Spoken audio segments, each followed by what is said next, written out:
சொல்லுதல் யாருக்கும் எளிய அறியவாம் சொல்லிய வண்ணம் செயல். ஸோ அதை செஞ்சு காட்டினால் மக்கள் அவருக்கு தொடர்ந்து ஆதரவு தருவாங்க. இல்லை என்றால் திமுகவிற்கு கொளத்தூர் தோல்விக்கு பிறகு பெரிய ஷாக்கு உதயநிதி கைது அல்லது விசாரணைக்கு அழைத்துட்டு போறதுங்கிறது. அதுக்கே ஒன்றும் ஒரு ரோட் பிளாக் கூட எங்கேயும் இல்லை. அவர் நான் பேசுறது தான் தமிழ் அப்படிங்கிறத நான் முயற்சிக்கிறேன், இம்ப்ரூவ் பண்ணிக்கிறேன்னு சொன்னால் யாரும் ஒன்றும் சொல்ல போகிறது. ஆனால் அதுக்கு அடுத்த ஒரு வார்த்தையை விட்டார் பாருங்க, அமைதி, இரக்கம், இவையெல்லாம் சொல்லி தருவது பைபிள் மட்டும்தான். நான் பான் கிறிஸ்டியன். இது ரைட் டு எஜுகேஷன் என்று காங்கிரஸ் திமுக கூட்டணியில் இருந்தபோது மத்திய அரசு ஒரு பில்லை கொண்டு வந்தப்ப ஏழை மக்களை சேர்ப்பதற்கு 25% சீட்டை ஒதுக்கணும், அதுக்கு 75% ஃபீஸை மத்திய மாநில அரசுகள் கொடுத்துருன்னா இது எங்களுக்கு பொருந்தாது, ஏழைகளுக்கு நாங்கள் உதவ மாட்டோம்னு வழக்கு போட்டு கிறிஸ்தவ சர்ச்சை திமுக அண்ட் பாஜக அலைன்ஸ் ஃபார்ம் ஆகும் போது எடுத்துக்கலாம். ரெண்டு முக்கியமான பில்லை பிஜேபி பாஸ் பண்ணிட்டு இருக்கு, பாஸ் பண்ண பாக்குது. ஒன்று FCRA, அதை கண்டிப்பாக திமுகவோ யாருமே ஆதரிக்க மாட்டார்கள். திமுகல போனீங்கன்னா வாஷிங் மிஷின் FIR க்ளோஸ் பண்ணுவாங்க. திரிணாமுல் காங்கிரஸ் மார்டின் பேர்ல இருக்கிற FIR க்ளோஸ் பண்ணாங்க. திமுக லீமா ரோஸ் மார்டின் அவர்கள் பேர்ல இருந்த ஒரு ஃபோர்ஜரி வழக்கை கரூரை பொறுத்த வரைக்கும் 30-40% தாவேகா இன்னும் கொஞ்சம் மேனேஜ் பண்ணிருக்கணும். பட் 50% இதை தாண்டி வேலூர் தாவேகா MLA விடம் உங்களுக்கு ஜோசப் விஜய் ஆட்சியில் மந்திரி பதவி வேணும்னா 8 கோடி ரூபாய் கொடுங்கள். அகர்வாய்ஸ் நேயர்களுக்கு வணக்கம். இன்னைக்கு பார்த்தோம்னா நம்ம கூட ஜேர்னலிஸ்ட் தேவப்பிரியன் அவர்கள் தான் இருக்காரு. தமிழக அரசியல் பற்றி பல்வேறு விஷயங்கள் பேச போகிறோம், வாங்க பேசலாம். சார் வணக்கம். சார் வணக்கம். சார் இப்போ அசம்பிளி நடந்துட்டு இருக்கு, இதில் நடந்திருக்கக்கூடிய முக்கியமான விஷயங்கள் தான் பார்க்குறோம். சார் இந்த அசம்பிளியில் முதல் கேள்வி என்னன்னா, உதயநிதி எப்படி செயல்பட்டார், தமிழக முதல்வர் விஜய் அவர்களோட செயல்பாடுகள்லாம் எப்படி இருக்குது? ஏன்னா இதுக்கு முன்னாடி ஒரு அசம்பிளி நடந்திருக்கு.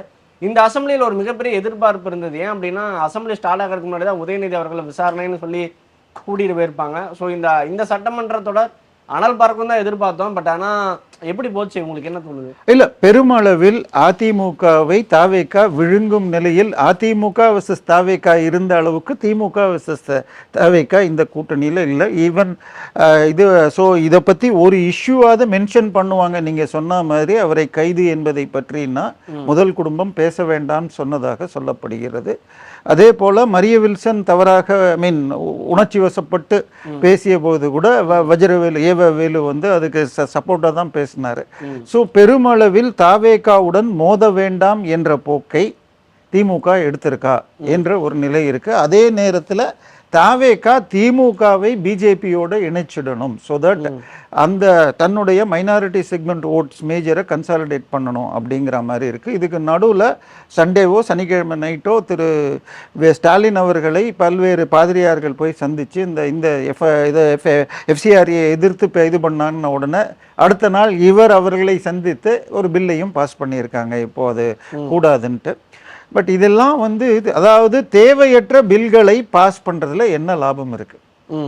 சரி, இந்த கூட்டத்தொடர் பட்ஜெட் போட்டிருக்கீங்க, அது இன்னைக்கு பாஸ் ஆகிருக்கும். பட் அதில் பெரிய திட்டங்கள் புதிய மாற்றங்கள் ஏதாவது இருக்குன்னா பெரிதாக ஒன்றும் இல்லை. இன்னும் சொல்ல போனால் இடைக்கால பட்ஜெட்டில் கூறப்பட்ட விஷயத்தில் விட அதே கடனை வாங்குறீங்க. ஆனால் அந்த இடைக்கால பட்ஜெட்டில் 11,000 கோடி ரூபாய்கள் அரசு ஊழியர் பென்ஷனுடைய கவர்மெண்ட் கான்ட்ரிபியூஷன் போடுறது இந்த ரூபா காட்டல.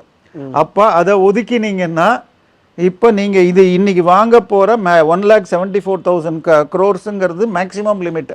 அதை இன்க்ரீஸ் பண்ணால் தான் கடன் வாங்க முடியுங்கிறதுனால அதை சேர்க்காமல் இருக்கீங்க.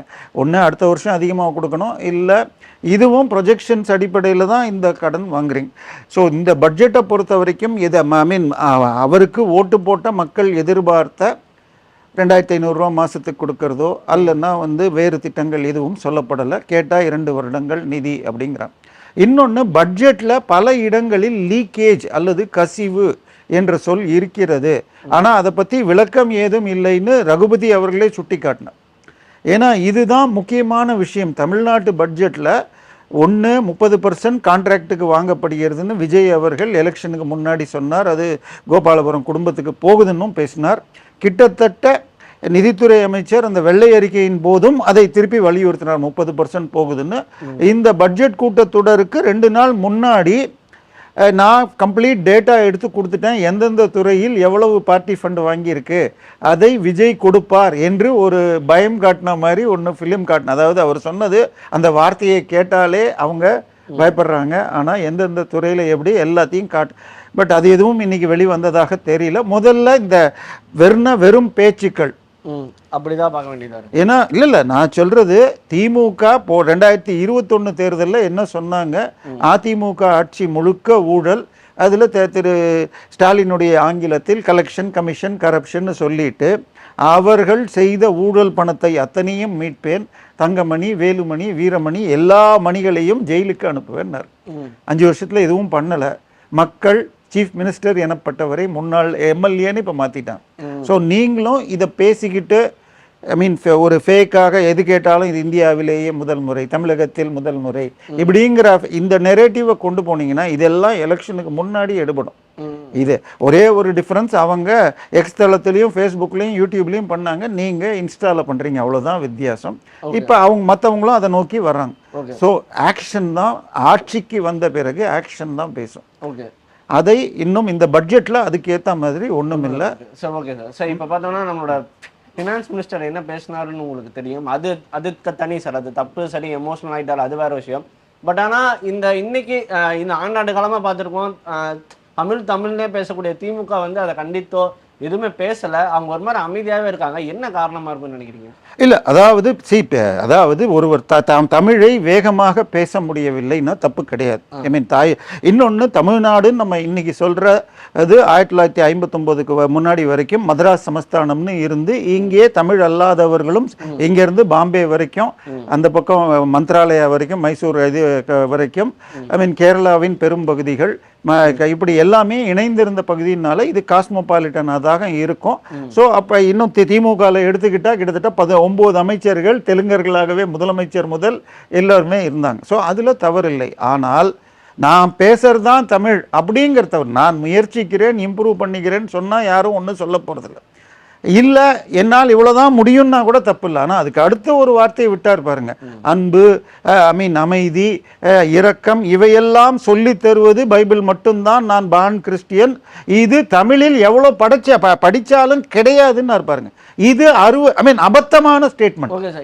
இந்த ஸ்டேட்மெண்ட் இல்லை, இதை தமிழை 1000 மடங்கு இருக்கிறது அப்படிங்கிறத சொல்ல வேண்டிய திமுக அடங்கி இருக்குன்னா அதற்கு காரணம் இவர் பான் கிறிஸ்டியன் யூஸ் பண்ணார் பாருங்க. உதயநிதி என்ன பண்ணாரு, என் மனைவியும் கிறிஸ்தவர் என்றால் தமிழர்களுக்கு எரிகிறது அப்படின்னார். அவருடைய மனைவி இது சிஎஸ்ஐ பிஷப் உடைய ஞானமுத்தியுடைய பேத்தி. ஆனால் அவர் திருமணம் இந்து முறையில் தான் நடைபெற்றது. அது அப்போ தன்னை கிறிஸ்தவர்னு சொல்லிக்கிட்டார். அதுக்கப்புறம் நான் எல்லா மதத்துக்கும் பொதுன்னு சொன்னார்.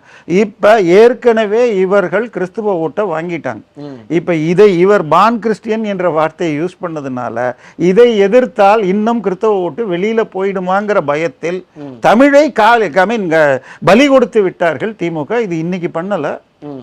எனக்கே அந்த சப்ஜெக்டில் இன்ட்ரெஸ்ட்டுக்கு வரத்துக்கு காரணம் 1969 ஒரு புத்தகம் வந்தது, திருவள்ளுவர் கிறிஸ்தவரான்னு சொல்லிட்டு ஆரம்பித்து திருக்குறள் விவிலியம் சைவ சித்தாந்தம் தோமஸ் சொல்லி கொடுத்து தான் பைபிள் திருக்குறள் எழுதப்பட்டது அப்படின்னு PhD வாங்கினார். ஸோ அதனால இது எல்லாமே கீழ்த்தரமான செயல். அடுத்தது அவர் சொன்ன வார்த்தையை, ஏன்னா நான் ஒரு விவிலிய ரிசர்ச்சர்னு சொன்னால், அமைதி அன்புன்னு சொன்னால், இயேசு சொன்னது பூமியில் அமைதியை கொண்டு வருவதற்கு நான் வரவில்லை, பூமியின் மேல் நெருப்பு போட வந்தேன், பூமி இப்பொழுதே பற்றி எரிய வேண்டும் என்று ஆசைப்படுகிறேன். இது அப்படியே விவிலியத்தில் இருக்கிற வாசகம், என்னுடைய வாசகம் இல்லை. சரியா? அதே இன்னொரு இடத்துல நான் சமாதானத்தை கொண்டு வரவில்லை, ஈக்குவலன் மத்தேயுல வர்றப்ப நான் பிளவை கொண்டு வரவே வந்தேன், அப்பாவுக்கும் மகனுக்கும் அம்மாவுக்கும் மகளுக்கும் மாமியாருக்கும் மருமகளுக்கும் சண்டை மூட்ட வந்தேன் அப்படின்னு சொல்லியிருக்கார். இது எதுக்கு சொன்னார், அந்த கான்டெக்ஸ்ட் எல்லாம் போகணும். அது இன்னொன்று ப்ராக்டிக்கலாக பாருங்க. கிறிஸ்துவம் இன்னைக்கு நம்ம பள்ளிக்கூடங்களில் இந்த கடந்த ஒரு 20 வருடமாக தனியார் பள்ளின்னு சொல்லி பலர் ஆரம்பிச்சிட்டாங்க. அதுக்கு முன்னாடி எல்லாம் அரசு பள்ளி அல்லது அரசு உதவின்னு சொல்லி பெரும்பாலும் கிறிஸ்தவ சர்ச்சுகள் நடத்தான். பட் அதில் 99% நம்ம வரி பணத்தில் நடந்தது தான், சர்ச்சு பணம் கிடையாது. ஆனால் ரைட் டு எஜுகேஷன் என்று காங்கிரஸ் திமுக கூட்டணியில் இருந்தபோது மத்திய அரசு ஒரு பில்லை கொண்டு வந்தப்ப உங்க வீட்டுக்கிட்ட உங்களுக்கு இது அரசு பள்ளி இல்லைன்னு வச்சுக்கோங்க, நீங்க ரொம்ப தூரம் தள்ளி போய் அனுப்ப கஷ்டப்பட வேணாங்கிறதுனால பிரைவேட் ஸ்கூல் அல்லது எய்டட் ஸ்கூல்ல புவர் பீப்புள் ஏழை மக்களை சேர்ப்பதற்கு 25% சீட்டை ஒதுக்கணும், அதுக்கு 75% ஃபீஸை மத்திய மாநில அரசுகள் கொடுத்துருன்னா இது எங்களுக்கு பொருந்தாது, ஏழைகளுக்கு நாங்கள் உதவ மாட்டோம்னு வழக்கு போட்டு கிறிஸ்தவ சர்ச் அதுலேருந்து எக்ஸம்ஷன் வாங்கியிருக்கு. இதில் ஆண்டுக்கு 2500 கோடி அவர்கள் லாபம் பார்க்கிறார்கள்னு இந்தியன் சைல்டு அசோசியேஷன் சொல்லியிருக்கு. ஸோ இவர்கள் இன்னொன்று பட்டியல் ஜாதியை சேர்ந்த கிறிஸ்தவர்கள் 15,000 பேர் தியாலஜி படிச்சுட்டு பிஷப்பாக ப்ரமோட் பண்ணப்படவில்லை, உள்ளுக்குள்ள அவர்கள் அமுக்கப்படுகிறார்கள்னு அவங்க பேட்டி இருக்கு, நான் சொல்லலை. ஸோ இப்போ இதெல்லாம் வெளியில் பேசுறதுக்கு நல்லா இருக்கும், இதை தவிர்த்திருக்கணும். எனக்கு வருகிற சந்தேகம் இந்த பட்ஜெட்டை பற்றியோ அல்லது காவிரி பிரச்சனையில் காங்கிரஸை காப்பாற்றவோ வேண்டுமென்றே இது சொல்லப்பட்டு திமுக எதிர்த்திருந்தால் இன்னைக்கு வருத்தமோ மன்னிப்போ கொடுத்து அதை நீக்கிறதுக்கு பிளான் பண்ணாங்களான்னு எனக்கு ஒரு இது முழுக்க டிராமாவான்னு ஒரு சந்தேகம் வருது. அடுத்தபடியாக பார்த்தோம்னா அறங்காவலர் பதவி அர்ச்சனா கல்பாத்தி கொடுத்துருக்காங்க, அவங்க உறுப்பினராக இருக்காங்க. அதுக்கு அமைச்சர் இந்து சமய அறநிலையத்துறை அமைச்சர் சொல்றாரு, அவங்க வந்து இதுக்கு முன்னாடியே கோயில்களுக்கு திருப்பணிகள்லாம் பண்ணியிருக்காங்கன்னு சொல்லியிருக்காங்க. இது எப்படி பார்க்குறீங்க? இந்த பதவி எப்படி பார்க்குறீங்க? இல்லை, அதாவது ஆளும் கட்சிக்கு பல பதவிகள் தங்களுக்கு வேணுங்கிற ஆளை போடலான்னு இருக்கு. பட் விஜயை பொறுத்த வரைக்கும் எடுத்த உடனேயே கிட்டத்தட்ட 3-4 பேர் அப்பாயிண்ட் பண்ணார் தனக்கு ஆலோசகர்னு. அதில் அந்த ஜோதிடர் பேர் வந்த உடனே கேன்சல் பண்ணிட்டாரு. ஆனால் அதே நேரத்தில் தன்னுடைய சினிமா டைரக்டராக சினிமா துறை மேனேஜராகவும் ஏதோ ஒரு படத்தை தயாரிச்ச திரு ரூட்ஸ் ஜெகதீஷை அப்பாயிண்ட் பண்ண லெட்டர் கிட்டத்தட்ட 2 மாசம் சைலண்டா இருந்தது. ஸோ இவங்க நினைச்சாதான் வெளியில வருது, இல்லைன்னா வரல. இப்ப இந்த குழுவை பொறுத்த வரைக்கும் இது பெருமளவில் 837 நம்பர் அரவுண்ட் அந்த ரேஞ்சு உள்ள 10 லட்சத்துக்கும் அதிகமான வருமானம் உள்ள கோயில்களுக்கு அறங்காவலர் நியமனம். கிட்டத்தட்ட இந்து கோயில்கள்ல இருந்து 12% சர்வீஸ் சார்ஜ், 4% ஆடிட் ஃபீஸ் என்று கிட்டத்தட்ட 600-700 கோடியை கவர்மெண்ட் எடுக்குது. அதுல இந்த 800 கோயில் தான் பெரும்பாலும் தருகிறது. சரியா? அப்போ 16% உங்களுக்கு 700 கோடின்னு போட்டால் இன்ட்டு 6ன்னு போட்டிங்கன்னா 6-16 96 கிட்டத்தட்ட 10,000 கோடிக்கு வருதுன்னா இந்த 837 கோடி தான் இந்த பிரதானம். ஸோ இதில் தேர்ந்தெடுக்கிறதுக்கு போட்டிருக்காங்க. சரி, இதில் ஒரே ஒரு ரூல்ஸ் தாங்க, பெரிய கோயிலுக்கெல்லாம் 5 அறங்காவலர்கள் நியமிக்கப்பட வேண்டும்.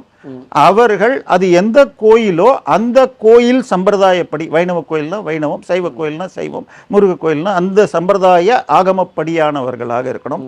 அதுல 5இல் ஒருவர் எஸ்சி ஜாதி பட்டியல் ஜாதியை சேர்ந்தராக இருக்கணும், ஒருவர் பெண்ணாக இருக்கணும்னு 1959 சட்டம் சொல்லுது. இதை எந்த ஒரு தமிழனும் எதிர்க்கவில்லை. ஆனால் 99% பரம்பரை அறங்காவலர் இல்லாத கோயில்களுக்கு அறங்காவலரே போடாமல் சட்ட விரோதமாக இந்து அறநிலையத்துறை ஆக்கிரமிச்சிட்டு இருக்கு. ஸோ இப்போ அறங்காவலர் நியமித்தால் ரொம்ப நல்லது. ஏன்னா போன ஆட்சியில் அறங்காவலர்களை நியமிக்காம கோயிலில் இருக்கிற தங்கத்தை உருக்கிறேன் அப்படின்னு சொல்லி இப்போ போட்ட போது என் பெயரில் தான் அந்த ஸ்டே இன்னைக்கும் இருக்கு. என்னுடைய ஆதார் கார்டில் இருக்கிற ஏவி கோபாலகிருஷ்ணன் ஸ்டேட் ஆஃப் தமிழ்நாடுல அறங்காவலர்கள் தான் இதை முடிவெடுக்க வேண்டும்.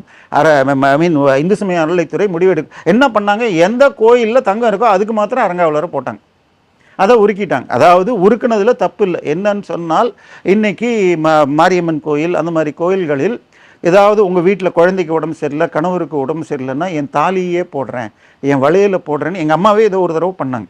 ஸோ அதெல்லாம் நிறைய சேர்ந்து போச்சுன்னா உருக்கிற தப்பு இல்லை. ஆனால் கோவில் இறைவனுக்கு சொந்தமான நகைகளுடைய கணக்கையே கொடுக்கல, ஆர்டிஐல கேட்டாலும் தரதில்லை.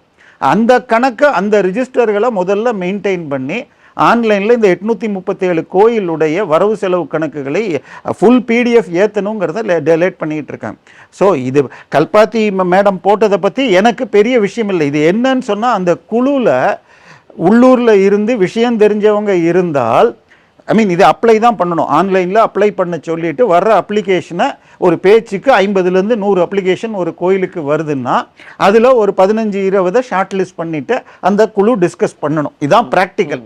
ஆனால் 99% இந்து சமய அறநிலையத்துறை ஆளுங்கட்சிக்கு தேவையான ஆளுங்கட்சி ஆட்களை போடுவாங்க. உங்களுக்கு சின்ன உதாரணம், தமிழ்நாட்டில் ஹையஸ்ட் பட்ஜெட்டு வருமானம் உள்ள கோயில் பழனி, இதுக்கு அடுத்தது சமயபுரம், இதுக்கு அடுத்த அஞ்சாவது இடத்துல இருக்கிறதோ என்னமோ 4வது 5வதுலையோ மதுரை மீனாட்சி அம்மன் கோயில். அதுக்கு ட்ரஸ்டி தலைவராக இருந்தது பிடிஆருடைய அம்மா. சரியா? ஸோ இப்போ இது மாதிரி அரசியல் அப்பாயின்மெண்ட்ஸ் சட்டப்படி தப்புன்னு 2021 மே மாதம் சுயமோட்டோ ஜட்ஜ்மெண்ட்னு சொல்லிட்டு justice Mahadevan and Adikesavalu judgment சொல்லியிருக்கு. ஆனால் இதை மீறி இது கேஸில் போய் தோத்துச்சுங்கிறது வேற விஷயம். பட் அதில் டைரக்ஷன்ஸ் கொடுத்துருக்காங்க. அதே மாதிரி இப்போ எப்படி இங்கே கமிட்டி போட்டிருக்காங்களோ, போன ஆட்சியில் பெரம்பலூர் மாவட்டத்தில் அல்லது திருச்சி மாவட்டத்தில் தேர்ந்தெடுக்கிற குழுக்கு தலைவராக ஆராசாவுடைய அண்ணனை போட்டாங்க.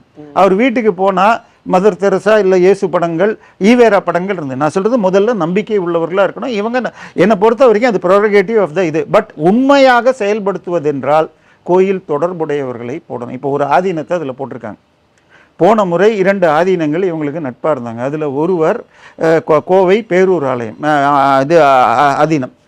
கோவை பேரூர் ஆதீனத்துக்கு வலதுகை போன்றது இது, அதுக்கு பேர் என்ன சொல்கிறது, இதில் திண்டிவனம் பக்கத்தில் இருக்கிற மயிலம் ஆதீனம். அது 2க்கும் கீழே வருது திருப்போரூர் ஆதீனம். திருப்போரூர் ஆதீனம் 2018-19 இறந்த பிறகு இன்னைக்கு 26 இருக்கோம். 8 வருஷமாக ஆதீனம் போடாமல் கிட்டத்தட்ட 10,000 கோடி சொத்துக்களை இந்து அறநிலைத்துறை சட்டவிரோதமாக ஆக்கிரமிச்சிட்டு. ஸோ இதை தடுக்கிற வேலையை செய்யணும். சரி, இந்து சமய அறநிலைத்துறை என்பது பக்தர்கள் தரிசனம் செய்வதற்கு வசதி செய்யணும். இந்த அறங்காவலர்கள் முறையாக செய்கிறார்களான்னு மேற்பார்வை பார்க்கணும். கோயிலில் எத்தனை மணிக்கு தரிசனம், எத்தனை மணிக்கு பூட்டணும், எந்த ஸ்லோகம் சொல்லணும், எந்த மொழியில் சொல்லணும், இதுக்கெல்லாம் உரிமை இல்லை. இந்த குழுவில் யாரை போட்டாலும் எனக்கு ஒன்றும் இல்லை. பட் இவங்க இது வரைக்கும் 4வது சினிமா ஆள்னு சொல்கிறாங்க. ஏற்கனவே டெல்லி பிரதிநிதி, அதுக்கு பிறகு ஜெகதீஷ் பழனிசாமி இது சொல்கிறாங்க. இதெல்லாம் அவருடைய ப்ரோரகேட்டிவ். பட் டெல்லி பிரதிநிதி இன்னுமே அவர் இப்போ தன்னுடைய அப்பாயின்மெண்ட்டை போஸ்டிங் ஏற்றுக்கலன்னு ஒரு நியூஸ் வருது. இப்போ அவர் பிறப்பால் தெலுங்கு சமூகம், ஆனால் அவர் பிறந்து வளர்ந்து தொழில் செய்வது கடந்த 30 ஆண்டுகளாக சினிமா தயாரிப்புக்கு முன்னால் சிஇஓவாக பிரஸ்டீஜ் கம்பெனி பெங்களூரில் இருந்திருக்கார். இப்போ காவேரி பிரச்சனையில் எதுக்காக பேசுவார்? அவர் இன்றைக்கும் அவருடைய அஃபிஷியல் ஃபேமிலி பெங்களூரில் இருக்குன்னா யாருக்கு சாதகமாக பேசுவார்? ஸோ இந்த மாதிரி இன்னொன்று, பெங்களூரில் இருக்கிறத வச்சுக்கிட்டு டெல்லி பிரதிநிதியாக இருந்தால் தமிழகத்துக்கு தேவையான பல விஷயங்களை சொல்லலாம். நல்ல அரிசி கிடைக்கணும் ரேஷனில், சில பொருட்கள் வேகமாக மற்ற ஸ்டேட்டுக்கு கூட ப்ரியாரிட்டி, இதையெல்லாம் அங்கே செய்யணும். அந்த மாதிரி திறமை வாய்ந்தவர்களாக டெல்லி அட்மாஸ்பியர் தெரிஞ்சவங்களாக இருக்கணும்.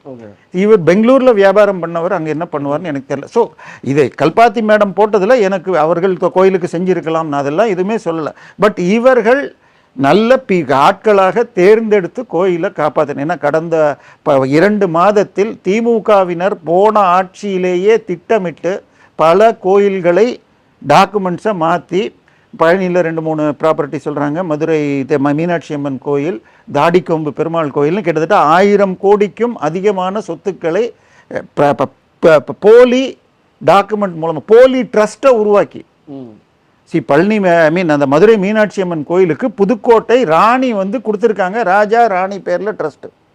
இவங்க வேற ஒரு ட்ரஸ்ட்டை போட்டு அதை அமுக்கியிருக்காங்க. அதே மாதிரி இப்போ தாடிக்கொம்பு பெருமாளில் ஒரு ஐயர் ஒருத்தர் கொடுத்தது 600 கோடி எடுத்த ஐயர் அண்ட் சன்ஸ்னு இன்னொரு ட்ரஸ்ட் போட்டு அமைக்கியிருக்காங்க. ஸோ இது எல்லாம் தாவேக்காக்கு தொடர்பு வாய்ப்புகள் ரொம்ப கம்மி. ஆனால் திமுகவும் இந்து சமய அறநிலைத்துறை அதிகாரிகளும் திட்டமிட்டு பண்ணியிருக்காங்க. அந்த பர்டிகுலர் ஒரு டாக்குமெண்ட் ரைட்டர் 2024 5000 டாக்குமெண்ட் பண்ணியிருக்காராம். ஏற்கனவே அதுல சந்தேகம் விசாரணைக்கு பெண்டிங் இருக்குன்னு சொல்லி இந்த பழனி வழக்க போட்ட ராம ரவிக்குமார் சொல்றார். ஸோ நான் சொல்றது, இது அரசு சொத்து இருக்கு சார். நம்ம ராஜகண்ணப்பன் ஒருத்தர் தெரியுமா உங்களுக்கு? முன்னாள் அமைச்சர். நம்ம இது கத்திப்பாரா ஜங்ஷன்ல இருந்து ஏர்போர்ட் போற வழியில லெஃப்ட் சைட்ல ஒரு 5 ஏக்கர் அரசு நிலத்தை தன் மகன்கள் பெயருக்கு மாற்றியிருக்கார். இன்றைய மதிப்பு 800 1000 கோடி வரும். அதை எதிர்த்து வழக்கு வந்தப்பெல்லாம் அதிமுக 2017 வந்தப்ப இவங்க அரசு தரப்புல இருந்து ஆள் வராம எக்ஸ்பார்ட்டியில இதுக்கு அரசு நிலம்தான் என்று தெரிகிறது, ஆனால் அரசுக்கே இன்ட்ரெஸ்ட் இல்லை, கேஸை குவாஷ் பண்றேன்னு ஜட்ஜ்மெண்ட். இப்போ அதை மீட்கிறதுக்கு என்ன பண்ண போறீங்க? இது மாயாஜால் தேட்டர் தெரியுமா? மாயாஜால் தேட்டர் அரசு இடம். 2001 ஆட்சியில் ஜெயலலிதாவால் அந்த இடம் அன்னைக்கு ரொம்ப இன்னைக்கு இருக்கிற ஈஸியார் அன்னைக்கு கிடையாது. ஸோ வருஷத்துக்கு 23 லட்சமோ என்னமோ கொடுத்துருக்காங்க. சரியா? 2006 திமுக ஆட்சி வந்த பிறகு போலி பட்டா மூலமாக இது எங்க இடம், அந்த 23 லட்சமும் தரமாட்டேன்ட்டு அவன் அடம் பிடிச்சு, அதன் பிறகு அதிமுக ஆட்சிக்கு வந்த பிறகு 2023 இல்லை இது அரசு இடம் தீர்ப்பு வந்திருக்கு. இன்னைக்கு 2 ஏக்கர் அங்க கிட்டத்தட்ட 300 கோடி ரூபாய். 300 கோடி ரூபாயை 7% மார்க்கெட் வாடகை வந்தால் அப்போ வருஷத்துக்கு 21 கோடி, மாசத்துக்கு 2 கோடி வரணும். ஸோ இது மாதிரி அரசு இடங்கள், அரசு நிலங்கள், இதைத்தான் பண்ணணும். அதை விட்டுட்டு மத்திய அரசு தரலன்னு ஒரு பில்லை போட்டிருக்காங்க. இந்த இதில் மத்திய அரசு நிதி பகிர்வு தவறு. 1980க்கு முன்னாடி இருந்த மாதிரி கொடுக்கணும். அப்போ நீங்கள் ஏன் ஆட்சி பண்ணுறீங்க? 1980க்கு முன்னாடி இருந்தவங்களே ஆட்சி பண்ணட்டுமே. உங்களுக்கு நிதி பகிர்வை பற்றி ஒன்று சின்ன புரியுது நான் அனுப்புகிறேன், உங்களுக்கு அந்த இதையும் காட்டுங்க. அதாவது இப்போ இருக்கிறது 16வது நிதி கமிஷன். 2011-16 வரைக்கும் இருந்தப்போ திமுக காங்கிரஸ் இருந்தப்ப நிதி கமிஷன் படி நமக்கு வந்தது 61%. இப்போ 67% நிதி வருது மத்திய அரசு நம்ம கொடுக்குற டாக்ஸில். ஸோ அதனால அவங்க என்ன சொல்கிறாங்கன்னா, அன்றைக்கி 7% இருந்தது, இப்போ 5% ஆகிடுச்சுன்றாங்க. அன்றைக்கி ஸ்டேட்ஸ்க்கு இப்போ அதுக்கப்புறம் பல ஸ்டேட்ஸ்கள் பிரிஞ்சு ஆந்திரான்னு இருந்தது, தெலுங்கானா ஆந்திரான்னு பிரிஞ்சு போச்சு. இது மத்திய பிரதேஷ்ங்கிறது மத்திய பிரதேஷ் சத்தீஸ்கர்னு பிரிஞ்சிருக்கு. இதெல்லாம் புரிஞ்சிக்காம வேக் ஸ்டேட்மெண்ட் போட்டு மத்திய அரசுக்கு எதிரான பிளவுவாதங்கள். இதை நான் சொல்கிறது என்னுடைய கருத்து இல்லை. இது திரு மன்மோகன் சிங் பிரதமராக இருந்த பொழுது அவருடைய ஆலோசகராக 5 வருஷம் ஒர்க் பண்ணிட்டு அவருக்கு தோற்றார்னு ஒன்று ராஜினாமா செய்த தமிழகத்தைச் சேர்ந்த doctor Rangaraj, X reserve bank governor, 12வது நிதி கமிஷன் தலைவர், ஹிந்துவில் எழுதின கட்டுரை நான் உங்களுக்கு தர, அதையும் காட்டுங்க. அடுத்தபடியா இன்னொரு முக்கியமான கேள்வினா, இப்போ 2 நாளுக்கு முன்னாடி தமிழக முதல்வர் சி ஜோசப் விஜயோட தலைமையில் இந்த லிமிடேஷனை முன்னிட்டு ஒரு சின்ன மீட்டிங் நடந்தது. அதுக்கு திமுக கலந்துக்கலை. எதனால் அவங்க கலந்துக்கலை? அதே மாதிரி ஆனந்த் சீனிவாசன் அண்ட் கனிமொழி என்ன சொல்கிறாங்கன்னா, அரசியலில் ஒரே அடியாக ஃப்ரெண்ட்ஸும் இல்லை, ஆப்போசிஷனும் இல்லை அப்படின்ற மாதிரி சொல்லியிருக்காங்க. நண்பர்களும் இல்லை, இதுவும் இல்லைன்னு சொல்லியிருக்காங்க. இது மூலமாக நம்ம என்ன எடுத்துக்கலாம் சார்? இல்லை, 2 விஷயங்கள். 2 முக்கியமான பிரச்சனைன்னு வச்சுக்கோங்க. ஒன்று காவிரி, இன்னொன்று டீலிமிட்டேஷன். இவங்க திமுக தரப்பு காவிரிக்கு அனைத்து பற்றி காட்டின்றாங்க, இவங்க டீலிமிட்டேஷன்ங்கிறாங்க. சரி, டீலிமிட்டேஷன் என்பது அம்பேத்கருடைய அரசியல் சாசன சட்டப்படியாக 51ல் நமக்கு எலெக்ஷன்ஸ் அனௌன்ஸ் பண்றாங்க. அதன் பிறகு ஒவ்வொரு 10 வருடமும் புதிதாக ஜனத்தொகை கணக்கெடுத்து எடுத்த பிறகு அதன் அடிப்படையில் சீரமைப்பு செய்யணுங்கிறது ரூல். ஸோ 61ல் பண்ணியிருக்காங்க, 71ல் பண்ணியிருக்காங்க. ஸோ இப்படி பண்றப்ப என்ன சட்டம்னா, இப்போ சென்னையில் இருக்கிற தேவப்பிரியா 15 லட்சம் பேர்ல ஒருத்தனாக நான் தேர்ந்தெடுக்கிறேன்னு வச்சுக்கோங்க சென்னை சவுத்தில். இப்போ பாண்டிச்சேரியில் இருக்கிறவங்க 5 லட்சம் பேருக்கு ஒருத்தனை தேர்ந்தெடுக்கிறான். அந்தமான் நிக்கோபார்ல 3 லட்சம் ஓட்டர்கள் ஒரு எம்பியை தேர்ந்தெடுக்கிறாங்க. ஆனால் உத்தரப்பிரதேஷ் இருக்கிறவங்க 30 லட்சம் பேர் சேர்ந்து ஒரு எம்பியை தேர்ந்தெடுக்கிறான். ஸோ அம்பேத்கர் குழு எழுதிய அரசியல் சாசனப்படி இந்தியா முழுக்க பரவலாக 15 லட்சம் எம்பிக்கு, அன்னைக்கு சொன்னது 10 லட்சம் எம்பிக்கு, மக்களுக்கு ஒரு எம்பி அப்படின்னாங்க. அன்னைக்கு 543 50 கோடி ஓட்டு, இன்னைக்கு கிட்டத்தட்ட 997 கோடி ஓட்டு இருக்கு. ஆனால் அன்னைக்கு ஒரு ஊர்லேருந்து இன்னொரு ஊருக்கு போகணும்னா மாட்டு வண்டியில் போகணும், இல்லை குதிரை வண்டியில் போகணும். 85 வரைக்கும் நான் சேலத்தில் இருந்தப்பையும் குதிரை வண்டி ஓடிட்டு இருந்தது. நான் சென்னையில் ஒரு 4-5 வருஷம் முன்னாடி வரைக்கும் திருவல்லிக்கேணியில் சைக்கிள் ரிக்ஷாவை நான் பார்த்துருக்கேன், மிதிச்சுட்டு போகிற சைக்கிள் ரிக்ஷாவை. ஸோ அந்த மாதிரி போன காலம் போய் இன்னைக்கு நம்ம எதில் போகிறோம், அதே மாதிரி ஒரு நோட்டீஸ் அடித்து கொடுத்து 10 கோடி மக்கள்கிட்ட ரீச் பண்ணுறதுக்கு டைம் வேணும். இன்னைக்கு வாட்ஸ்அப் இந்த காலம் வந்ததால் 15 லட்சத்துக்கு ஒன்றுன்னு போட்டாலும் 90 கோடிக்கு 600 சில்லரை வந்துடும், 97 கோடிக்கு. ஸோ இப்போ இன்க்ரீஸ் பண்ணுறப்போ 1971 என்ன பண்ணாங்கன்னா, அந்த நேரத்தில் 71க்கு பிறகு 76ல் திரு இந்திரா காந்தி திமுக ஆதரவோடு ஆட்சியில் இருந்த பொழுது நம்ம இந்தியா முழுக்க இது கொண்டு வந்தாங்க. அதாவது குடும்ப கட்டுப்பாடு அவசியம்னு சொல்லி, இது பிரகாரம் என்ன ஆகுதுன்னு பார்த்துட்டு 25 வருடம் இதை நம்ம டீலிமிட்டேஷன் பண்ண மாட்டோம் அப்படின்னு சொல்லிட்டு 2001க்கு தள்ளி போட்டாங்க. 2001ல் வாஜ்பாய் இன்னொரு 25 வருஷத்துக்கு தள்ளி போட்டார். இப்பொழுது திருப்பி தள்ளி போடுறதுங்கிறது செய்யப்படும் துரோகமாக இருக்கும். இன்னும் சொல்ல போனால் இன்னைக்கு ராகுல் காந்தின்னு ஒருத்தர் இருக்காருங்களே, அவரு ஜாமீனில் தான் இருக்கார். சரியா? 2024 தேர்தலில் திருப்பி ஜெயிச்சிருக்காரு. 23 செப்டம்பரில் அவர் கோர்ட்டில் போய் நான் வயநாட்டு எம்பியாக இருக்கேன், ஆனால் நான் மோடி என்ற ஜாதியினர் எல்லோரும் திருடர்கள் என்று சொன்னதுக்காக என்ன தண்டனை கொடுத்துட்டாங்க, என்ன தகுதி நீக்கம் பண்ணால் வயநாட்டு மக்கள் எம்பி இல்லாமல் போயிடுவாங்கன்னு சொல்லி தான் ஸ்டே வாங்கினார். இப்போ அதனால டீலிமிட்டேஷனில் பரவலாக எம்பி இன்க்ரீஸ் பண்ணணும்னு பண்ணால் வெறும் மக்கள் தொகை கணக்கு எடுத்தால் தமிழ்நாட்டுக்கு இப்போ இன்னைக்கு தமிழக அரசில் என்ன பண்ணியிருக்காங்க, 543 அப்படியே வச்சுக்கணும், இதே 39 வச்சுக்கணுங்கிறாங்க. இப்போ 39 இப்படியே வச்சுக்கிட்டா உங்களுக்கு வட மாநிலங்கள் கேஸ் போட முடியும். ஸோ 850 ஆக்கினால் ஓரளவுக்கு வட மாநிலங்கள் சும்மா இருக்கலாம். இப்பயும் பீகார் இவங்க போட்டால் வழக்குகள் வந்தால் இது பாப்புலேஷன் பார்க்கணும்னு வரலாம். பட் அது வழக்கு நடந்து என்னைக்கு தீர்ப்பு வரும்லாம் நம்ம சொல்ல முடியாது. ஸோ இப்போ பிஜேபி சொல்றது இப்போ இருக்கிற 543 அப்படியே ஒரு ஸ்டேட்டுக்கும் 50% இன்க்ரீஸ். அது போன முறை வாயில் சொல்லப்பட்டது, ஏப்ரல் மாதம் கொண்டு வந்தப்ப. இப்போ சட்டத்தில் கொண்டு வருவேன் என ரூமர் ஓடிட்டு இருக்கு. ஸோ அப்படி கொடுத்துட்டாங்கன்னா எந்தெந்த மாநிலங்களில் பாப்புலேஷன் ரேஷியோவில் கம்மியாக சீட் இருக்கோ அவங்களுக்கு 50%. இன்னைக்கு 39/543 போட்டிங்கன்னா 7.2%. அதே 7.2% 815 வந்ததுன்னா நமக்கு நஷ்டம் கிடையாது. அது வேணுமான்னு என்ன கேட்டால் என்னை பொறுத்த வரைக்கும் தேவையில்லை, இன்க்ரீஸ் பண்ணாமையே. இதில் இன்னொரு சிக்கல், விமென்ஸ் ரிசர்வேஷன் கொண்டு வராங்க. இன்னைக்கு சென்னைக்கு மேயராக பிரியா அவர்கள் இருக்காங்க. இது பெண்களுக்கு, அதுவும் எஸ்சிக்குன்னு ரிசர்வேஷன் கொடுத்ததுனால தான் அவங்க இருக்காங்க. இல்லைன்னா பெண்கள் இருக்க மாட்டாங்க, எஸ்சியாக இருந்திருக்க மாட்டாங்க. ஸோ இது பஞ்சாயத்து லெவலில், கார்பரேஷன் முனிசிபல் லெவலில் 33% விமன் கம்பல்சரி. ஆனால் எம்எல்ஏ எம்பியில் இது இல்லை. இது அந்த டீலிமிட் இந்த இன்க்ரீஸோடு சேர்த்து அதையும் பண்ணிவிட்டு அந்த 815 3 ஒருத்தர் பெண்கள் அப்படிங்கிறாங்க. இப்போ 543 மெயின்டைன் பண்ணிங்கன்னா 39 சீட்டில் 13 சீட்டு நீங்கள் பெண்களுக்கு கொடுக்கணும்னா ஏற்கனவே எம்பியாக இருக்கிறவருக்கு சீட்டு போகும். இதே 59 ஆறப்போ ஓரளவுக்கு புது சீட்டு வரும். ஸோ இது எல்லாம் பிளான் பண்ணி தான் இந்த சொல்யூஷன் பிளான் பண்ணியிருக்காங்க. இதை எதிர்ப்பது வெறும் பாலிடிக்ஸ். இது மூலமாக திமுக அண்ட் பாஜக அலைன்ஸ் ஃபார்ம் ஆக போதுன்னு எடுத்துக்கலாமா? இல்லை, 2 விஷயங்கள். ஒன்று, 2 முக்கியமான பில்லை பிஜேபி பாஸ் பண்ண பார்க்குது. ஒன்று FCRA, அதை கண்டிப்பாக திமுகவோ யாருமே ஆதரிக்க மாட்டார்கள். ஏன்னா அதன் பெயர் ஒரு ஃபேக் பிம்பம் உருவாக்கப்படுகிறது, அது மைனாரிட்டிக்கு எதிர்த்தாப்புலன்னு சொல்லிட்டு.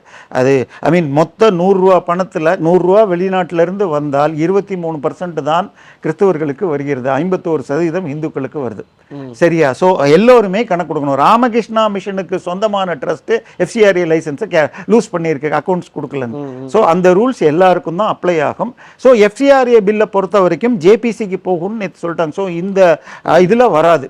பட் இன்னைக்கு நாளைக்கு இன்னும் இது வரைக்கும் சொல்லப்படல. டீலிமிட்டேஷன் கொண்டு வந்தால் அதற்கு நீங்க சொன்ன மாதிரி கனிமொழி சோமு போன்றவர்கள் என்ன சொல்லியிருக்காங்க, நாங்கள் ஆதரிக்கலாம், தமிழகத்திற்கு பெனிஃபிஷியலாக இருந்தால் ஆதரிக்கலாம், அல்லது வெளியிலிருந்து வெளிநடப்பு செய்யலாம் அப்படின்னு இண்டிகேஷன் கொடுத்துருக்காங்க.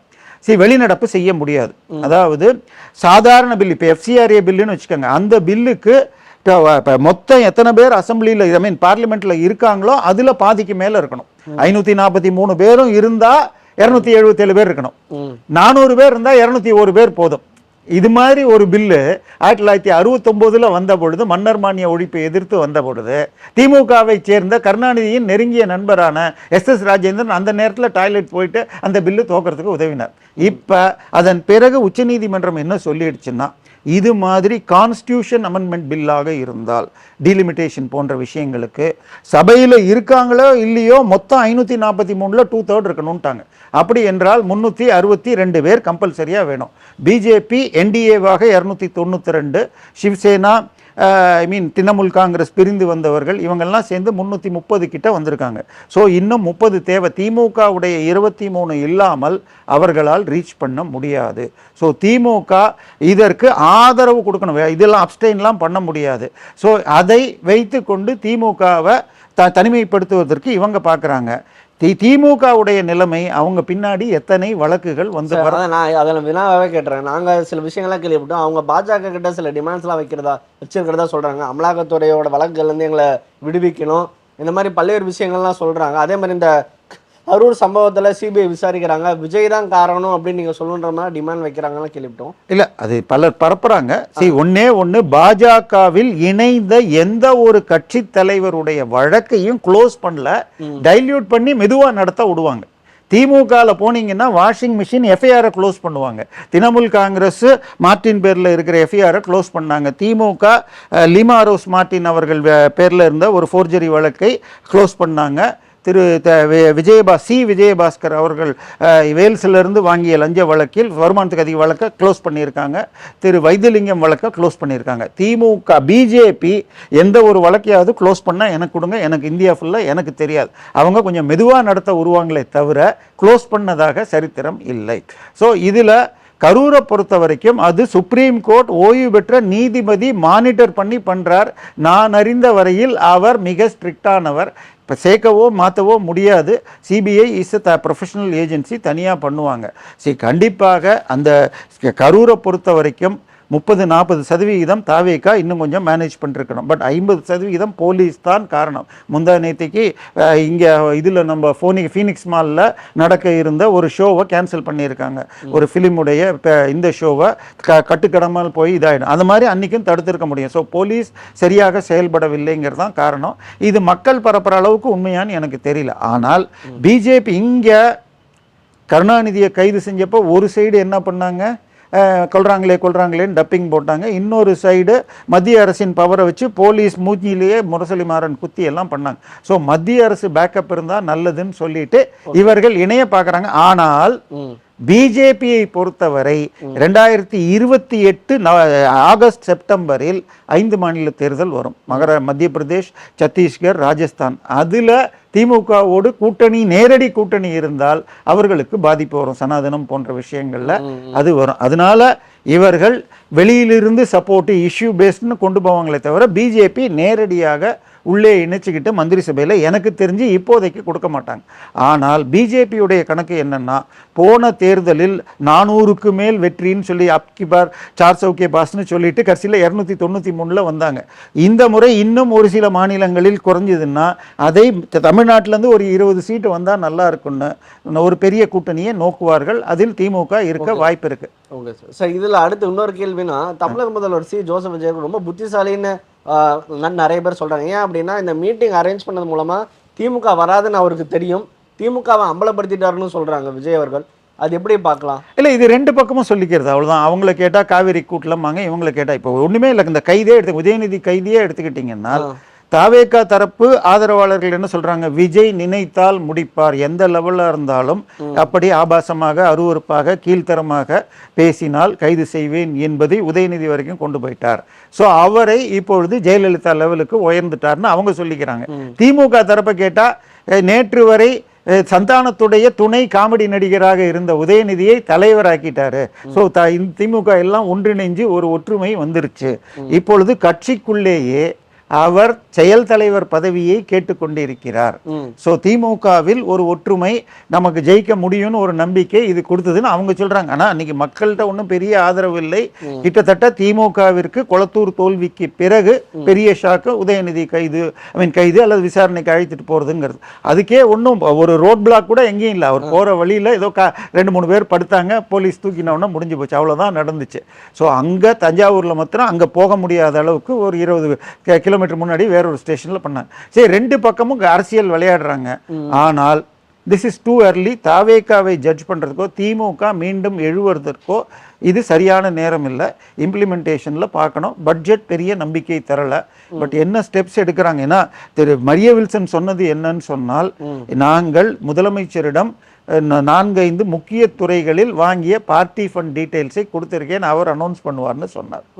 ஸோ கொடுக்கறது இருக்கட்டும், முதல்ல வழக்கு போட்டோம். நேற்றைய தினம் ஹைகோர்ட்டில் உங்களுக்கு திரு KN நேரு அவர்கள் திமுக ஆட்சி எஃப்ஐஆர் போடாமல் தடுத்துச்சு அப்படின்னு ஜட்மெண்ட் ரிசர்வ்னு வந்திருக்கு.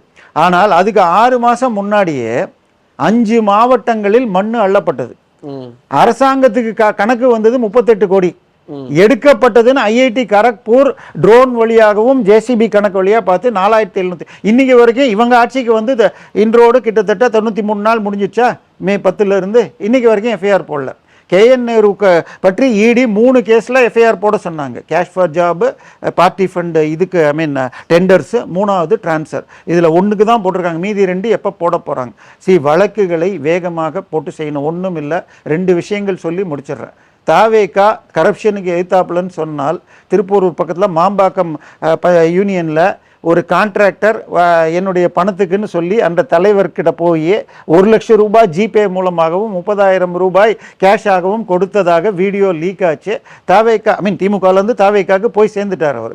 அவரை தகுதி நீக்கம் செய்து பண்ணாங்க. கடைசியில் நேற்றைக்கு அவருடைய மனைவிக்கு போஸ்டிங் கொடுத்துருக்காங்க. அந்த வீடியோவில் அவங்க பக்கத்தில் இருந்தாங்க.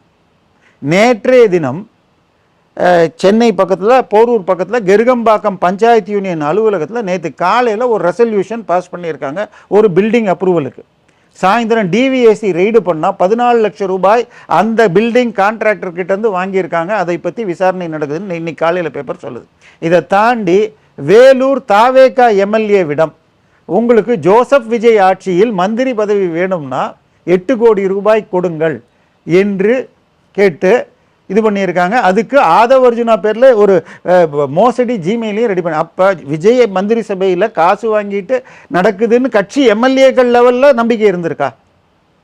ஸோ விஜய் ஆட்சி வெளியில் நிறைய பரப்புகிறாங்க நல்லது செய்கிற மாதிரி. மக்களும் தாசில்தார் SRO ஆஃபீஸில் பெரிய அளவில் லஞ்சம் குறைஞ்சிருக்குங்கிறாங்க. ஆனால் அதே நேரத்தில் ஈக்குவலாகவும் பேப்பர் செய்தி வருகிறது. 3 months is too early, 3 மாதம். ஸோ வரும் காலத்தில் எப்படி இருக்குன்னு பார்க்கணும். ஸோ அதுதான் நம்ம பார்வை. அவர் ஆக்ஷன் சொல்லுதல் யாருக்கும் எளிய, அறியவாம் சொல்லிய வண்ணம் செயல். ஸோ அதை செஞ்சு காட்டினால் மக்கள் அவருக்கு தொடர்ந்து ஆதரவு தருவாங்க. இல்லை என்றால் VPS போல ஸ்டாலின் போல எக்ஸ் முதல்வராக இவரும் ஆக முடியும்.